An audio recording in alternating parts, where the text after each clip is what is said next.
行动反仇恨联盟 ACT 于2月8日举行线上简报会，会议的主题是反仇恨行动联盟将执法领导人聚集在一起，应对严重的仇恨犯罪。解决方案圆桌会议定义仇恨犯罪，受害者外展和报告，与社区的执法合作是关键。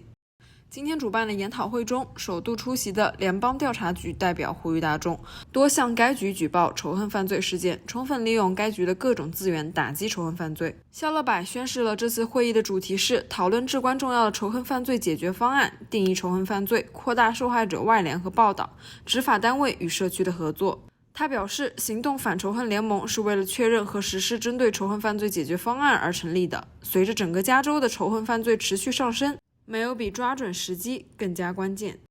何美梅指出，这个过程需要清楚地了解什么是仇恨犯罪，并坦率、公开地讨论仇恨犯罪的原因。所有利益相关者一起合作、承诺并投入资源来寻求解决方案，并恢复信心。执法部门需要加强与社区的关系，并建立信任，以便受到服务的民众能够感到鼓励而愿意沟通，并因此感到认可及尊重。本次视频分享其中一部分内容。It's a pleasure to be here. And the first comment I'd like to make is wishing once again the condolences to the victims and families of the Monterey Park mass shooting. I have the privilege right now of training police recruits, this is my last stop in a long career. And one of the major things we do here is deal with the subject of cultural diversity. When police officers leave Rio Hondo and go to their separate departments, they have received training in the proper techniques for investigating hate crimes. That is a mandatory requirement for all police officers to understand how to conduct the crime, and also victimology, dealing with the victims with a great deal of empathy. The Post Commission, which is the Commission on Peace Officer Standards and Training, regulates all police officer training for all 41 police academies in the state of California. And one of the requirements is how to conduct hate crime investigations, and also dealing with the issues of victimology when we have these horrific acts against the public for bigotry-driven reasons. So it's a privilege to be here this morning and to talk about the issue of hate crimes. And I wanted to mention one of the issues that I feel that we need to deal with, and this I'm speaking as a elected official locally, is the issue of mental health.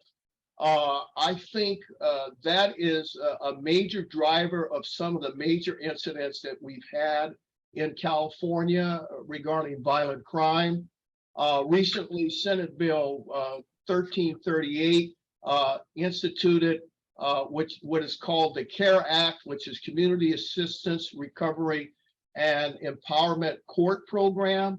And I think that's going to assist us with dealing with the horrific violent crime and mass shootings that we've seen in California.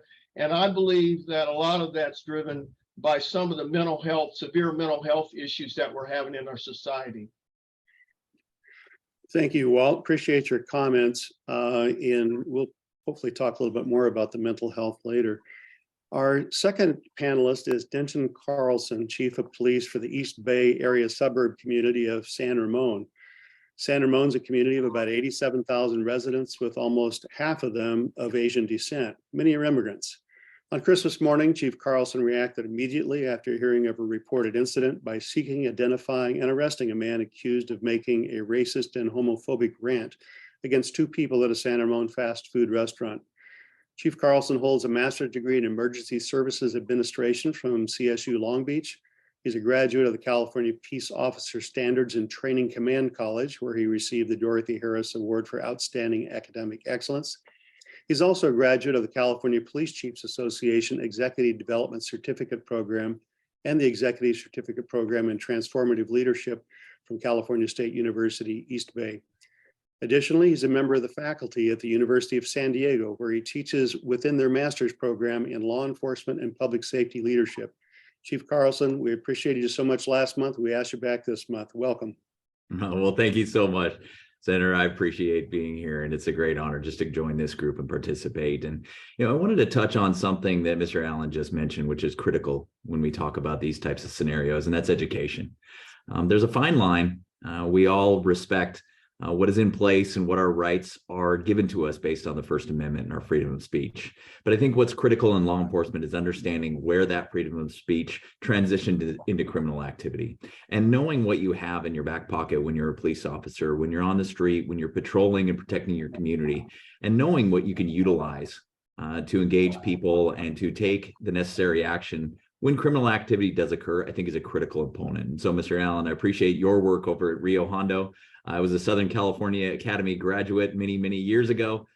So hearing the name Rio Hondo brings back a lot of memories down there, but I appreciate what you're doing in the educational community when it comes to law enforcement. And I think that's a critical component, ensuring that we take the appropriate action when the crimes do occur. So thank you very much for the invitation again, Senator. I'm glad to be here. Thank you, Chief. Our third panelist is Domingo Jerez, and hopefully I pronounced that correctly, who's the Director of Programs for the International Association of Chiefs of Police. Mr. Jerez has more than 30 years of government and public safety experience in dealing with local, state, and federal policies.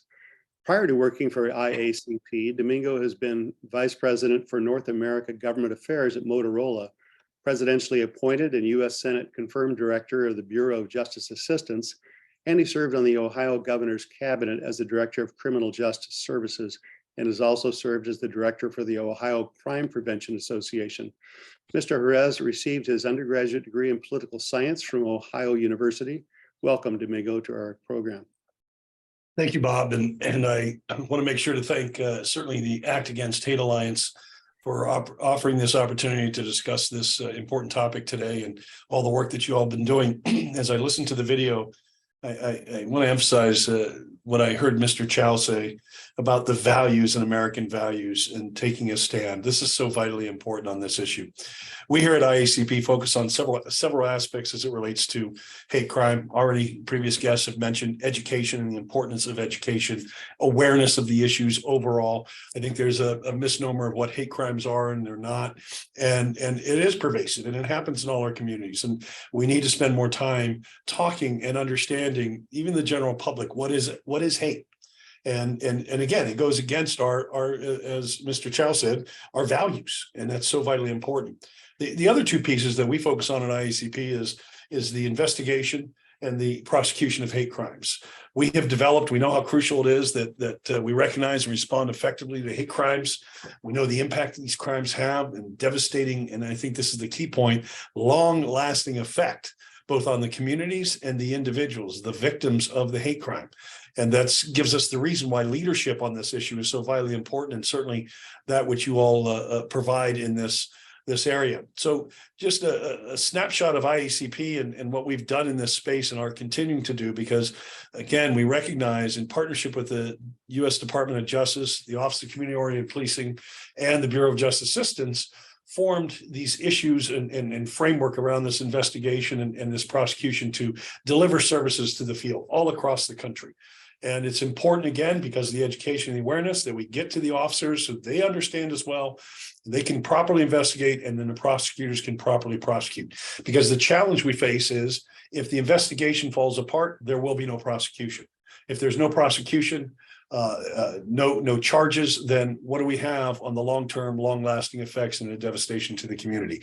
So in the wake of high-profile hate-motivated attacks back in October of 2018, in particular, the one that caught our attention that caused IACP and DOJ, in this case, to form this collaborative was the 11 Jewish worshipers in Pittsburgh, Pennsylvania, where that happened. And then, of course, we had 2 black shoppers in Jefferson, Kentucky, right around the same time. And then the mosque arsonist attack in Escondido, California in 2019 just kept happening.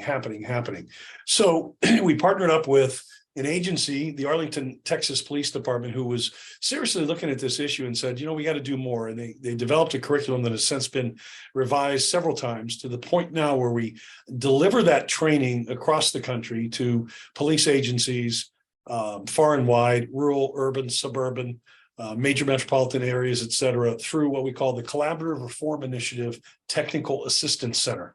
It's free training, both on the investigation side, the investigation and awareness side, as well as the prosecution side, so that we can lead in disseminating this information and getting more of these prosecutions. Because the only way that we're really going to be addressing this issue is to couple things, breaking down some of the barriers that exist to prosecution. Many times prosecutors will say, well, it's too difficult to prosecute on a hate crime charge. But yet we want the officers to charge them. So we working to get through all of those differentiations, and at the same time getting officers and agencies to pay more attention and do charge more individuals with hate crimes, because they truly are hate crimes. But without that understanding and awareness, and I know one of our guests works at the academy level, which is crucially important to all new recruits, because of the way law enforcement cycles in, cycles out over a many period of years, we need to train everybody. So again, our emphasis in this area at IACP is through this free training that we offer to prosecutors and law enforcement agencies, in the hopes that we will see more agencies, more offices take this to task and really help us by investigating and charging and prosecuting, so that we can reduce hate crimes in the future. Okay. Thank you, Domingo, for those comments. Our next panelist is Sheriff Jim McDonald. With more than 40 years of public safety experience, he is the first person to basically hit the trifecta. He served in senior executive leadership roles in the three largest policing agencies in LA County: LA County Sheriff's Department, LA Police Department, and the Long Beach Police Department. Serving with LAPD for 29 years, he held every rank up to the first assistant chief of police before becoming LA County Sheriff for 4 years, where he oversaw more than 18,000 employees with an annual budget of roughly $3.3 billion. And I skipped over the part where he was chief of police for Long Beach for 5 years. He recently accepted the position of director of the Safe Communities Institute with USC's Price School of Public Policy. Jim previously earned a master's degree in public administration from the Price School as well, and has completed numerous other professional training programs. Sheriff, so great for you to be able to join us today. Thank you. 汉庭卫视记者赵诗涵于洛杉矶报道。